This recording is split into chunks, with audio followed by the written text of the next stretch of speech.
മണിപ്പൂരിലെ ഉഖ്രൂലിൽ ഇന്റർനെറ്റ് നിരോധനം പിൻവലിച്ചു. സംഘർഷങ്ങൾക്ക് അയവ് വന്നതോടെയാണ് നിരോധനം പിൻവലിച്ചത്. ഫെമിന ദില്ലിയിൽ നിന്ന് വിശദാംശങ്ങളുമായി ഗുഡ് മോർണിംഗ് കേരളത്തിനൊപ്പം ചേരുന്നുണ്ട്. Femina, good morning. Good morning. സംഘർഷങ്ങൾക്കൊക്കെ ഒരു അയവ് വരുന്നു. ഇന്റർനെറ്റ് നിരോധനമടക്കമുള്ളവ പിൻവലിക്കാൻ തയ്യാറാകുന്നു. ഏത് രീതിയിലാണ് കാര്യങ്ങൾ മണിപ്പൂരിൽ മുന്നോട്ട് പോകുന്നത്?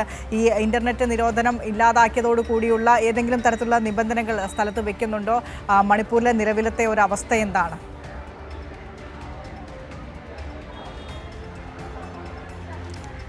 മണിപ്പൂരിൽ ഇപ്പോൾ സംഘർഷങ്ങൾക്കൊരു അയവ് വന്നിരിക്കുകയായിരുന്നു. കഴിഞ്ഞ ആഴ്ച പുതിയ മന്ത്രിസഭ മണിപ്പൂരിൽ നിലവിൽ വന്നതിന് ശേഷം ഈ മെയ്തി വിഭാഗത്തിനാണ് കൂടുതൽ പ്രാതിനിധ്യം എന്നതിൽ പ്രതിഷേധിച്ചുകൊണ്ട് മണിപ്പൂരിൽ കുക്കി വിഭാഗത്തിൻ്റെ നേതൃത്വത്തിൽ ഒരു സംഘർഷം ഉടലെടുത്തിരുന്നു. ആ സംഘർഷത്തിന് ഇപ്പോൾ ഒരു അയവ് വന്നതോടുകൂടിയാണ് ഇൻ്റർനെറ്റ് നിരോധനം പിൻവലിക്കുവാനായിട്ട് സർക്കാർ ഇപ്പോൾ തീരുമാനിച്ചിരിക്കുന്നത്. 25ഓളം വീടുകൾക്കാണ് സംഘർഷത്തിൽ തീയിടുകയുണ്ടായത്. അങ്ങനെ മണിപ്പൂരിലെ ഒരു അവസ്ഥ എന്ന് പറയുന്നത് കലുഷിതമായിരുന്നു. പ്രത്യേകിച്ച് മന്ത്രിസഭയിൽ മെയ്തി വിഭാഗത്തിനാണ് പ്രാതിനിധ്യം. അതുകൊണ്ട് മന്ത്രിസഭയിൽ തങ്ങളുടെ ഭാഗത്തു നിന്നുള്ള ആരും മന്ത്രിസഭയുടെ ഭാഗമാകരുത് എന്നായിരുന്നു കുക്കി വിഭാഗക്കാർ പറഞ്ഞിരുന്നത്.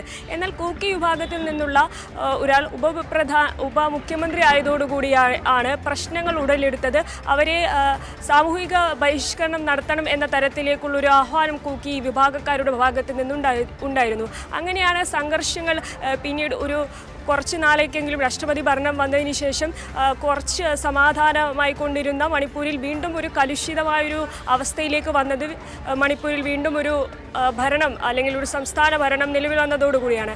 ആ സംഘർഷങ്ങൾക്കാണ് ഇപ്പോൾ അയവ് വന്നിരിക്കുന്നത്. സംസ്ഥാനത്ത് നിരോധനാജ്ഞ നിലവിലുണ്ടായിരുന്നു. അത് ഇപ്പോൾ പിൻവലിച്ചിരിക്കുകയാണ്. എന്നാൽ ഈ സംഘർഷഭരിതമായിട്ടുള്ള പ്രദേശങ്ങൾ പോലീസിൻ്റെ നിയന്ത്രണത്തിലാണ്. പോലീസ് നിരീക്ഷിച്ചു വരികയാണ്.